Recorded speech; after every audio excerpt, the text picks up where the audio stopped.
EU5's first DLC, Fate of the Phoenix, is here. But is it any good? Well, if you head on over to the store page, you'll see the DLC is sitting at mostly negative. Is it really that bad? Maybe. Let's first talk about the mechanics. The DLC adds a plethora of new events for Byzantium, as well as the aforementioned Fate of the Phoenix situation, the option to mend the schism between Orthodox and Catholicism, as well as re-establish Hellenicism, the bureaucratic system, a few new units like legionaries, and a single new building. The Fate of the Phoenix is quite a well-realised and fleshed out situation, with a multitude of actions, as well as many events. For example, your generals gaining stats or losing stats based on winning or losing battles, as well as conspiracy events that can also take place involving them. The main problem with this situation is it ends relatively quickly, ending in 1401 at the latest unless you go out of your way to help one of the Turkish tribes conquer Anatolia, which you're unlikely to do. Fate of the Phoenix suffers to a similar problem to Crusader Kings 3, with their struggle mechanics in the sense that once you finish the situation, all of the unique content is now gone, and it's back to playing the game normally. But luckily the DLC does add some more unique things to help flesh out the playthrough. For example, Pronoia, a new vassal exclusive to Byzantium, who provide legitimacy, money, manpower and sailors, and if their ruler dies without an heir,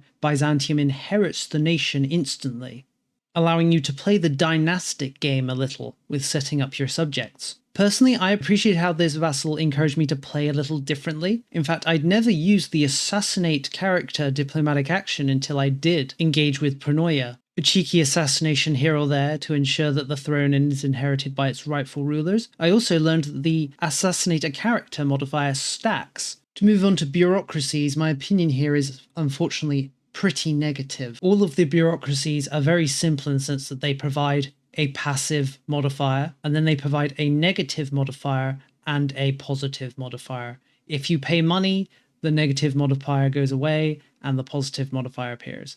They're very simple in that regard. And while there are quite a lot of bureaucracies, none of them really add anything unique. They're all just passive modifiers in one way or another, which can help flesh out a playthrough but don't really change the way you play. The only exception is the court eunuchs, who provide you the ability to get eunuch characters, which isn't that noteworthy of an action, but it is the only one bureaucracies provide. Bureaucracies, despite the name, are also only used by Byzantium and Trebizond. No other nations in the world, even ones who will have a max bureaucracy slot, for example, say the Mamluks, due to their capital's location rank, even though they have a bureaucratic slot, they have no bureaucracies to slot in, making it very much, as I said, a Byzantium mechanic. The aforementioned Trebizond only gets one bureaucracy and is only eligible for two, the second one only becoming available if they actually take Constantinople, and if they take Constantinople, they're probably going to form Byzantium, making it a bit of a moot point.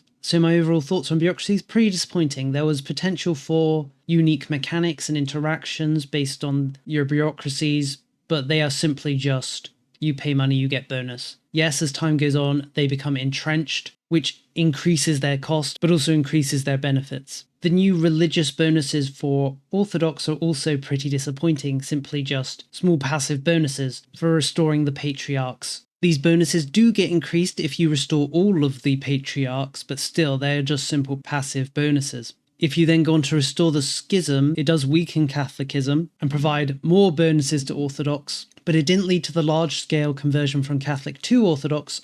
Only a few nations converted to Orthodox, specifically Lithuania, which leads me to believe that the conversion may be based on the amount of Orthodox pops in your realm, and as most of Catholic Europe has no Orthodox pops, I saw no conversions to Orthodoxism. You do get a nice modifier for mending the schism though, and in fact that modifier persists even if you convert to Hellenicism. Hellenicism is a bit of a meme religion, as I'm sure you can imagine, and it's also a bit of a loot box religion. You can spend religious influence for a god with the potential of gaining one of many benefits for a set period of time. There are also some religious aspects that you can choose from, as well as a few religious actions, like organising Roman festivals, which will provide different effects based on the month you're in when you choose them, as well as hosting Olympic Games. Hellenicism also receives some tech advancements, luckily, meaning it's not just a simple modifier religion, but also a religion with some research bonuses. Hellenicism is kind of supposed to be a tolerant religion, receiving lots of bonuses by default and also from its tech and religious aspects geared around tolerance. So building a large, tolerant empire is quite simple with them. Another thing of note is the Latin revival. Similar to Hellenicism, you can revive the Latin culture. Unfortunately, switching to Latin culture is a bit of a trap. Doing so means you will lose the benefits of being Greek. One of the worst ones, meaning you lose the Byzantium law, legal code, which means you lose a government reform and a bureaucratic slot, which will most likely put you over your bureaucratic limit. Then there's the fact that Latin will not inherit its tolerances and kindred status that Greek has. In fact, it doesn't even tolerate or accept Greek, which will likely push you massively over your cultural capacity limit. But I suppose your ruler will now wear a toga and have a laurel wreath, so maybe it's all worth it. In a similar way, forming Rome itself, which the DLC very much encourages you to do, will remove all of your unique content for being Byzantium. All of the Byzantium events will disappear and your event screen will be blank. In a way, the DLC almost encourages you to stay Greek and stay Byzantium instead of becoming Latin and Rome, because you'll lose more and more unique content for doing so. Narratively, I think the DLC does a poor job of representing the state of Byzantium in this era.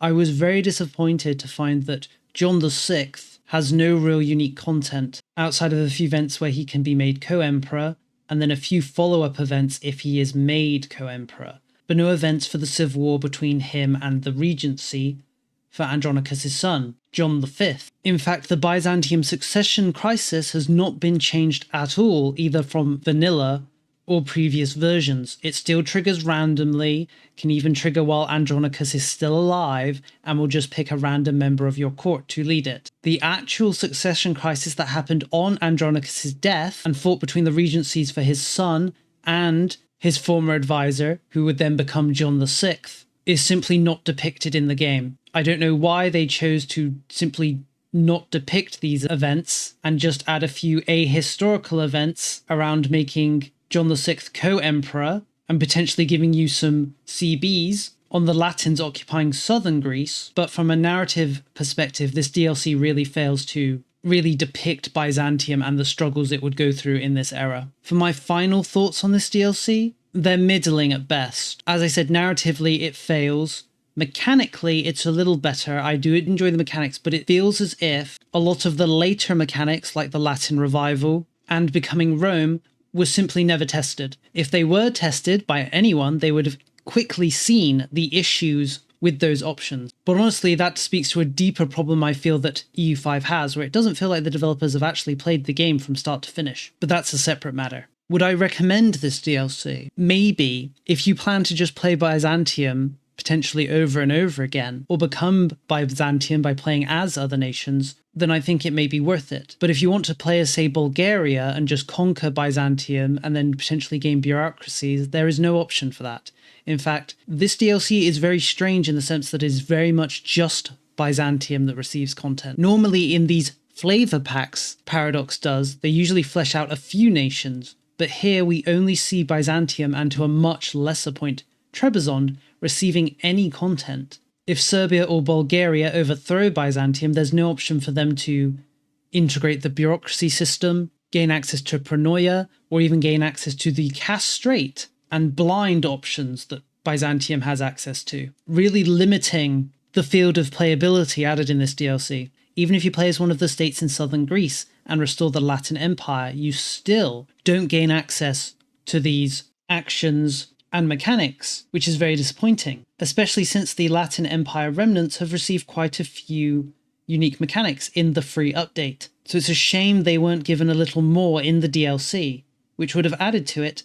So again, are you going to play Byzantium once, twice, thrice? Depending on how many times you decide to play it would decide how much value you get out of this DLC. Personally, I find it hard to recommend unless you're somebody who really is a Byzantium fanatic, and even then, unless they fix those problems with those later mechanics, you're going to be disappointed when you eventually become Rome and revive Latin culture. And if you're looking for events that depict the fall of Byzantium in this era, you will again be disappointed because this DLC does not depict those events. Instead preferring a random disaster against a random enemy, as opposed to the disaster caused by the death of Andronicus III. and the conflict between his son's regents. I honestly have played EU5 mods that depict the situation around Andronicus III better than this DLC does. And by tying bureaucracy simply to Byzantium, it really weakens the use of the mechanic and limits the potential for it to be expanded to other nations in the future. For example, not even the Chinese have access to bureaucracies, and unless something's added in the future, they never will. With all that said, at least the DLC isn't too expensive, at around $10 US, but at the same time, I can think of multiple games you could buy for $10 and get a lot more mileage out of.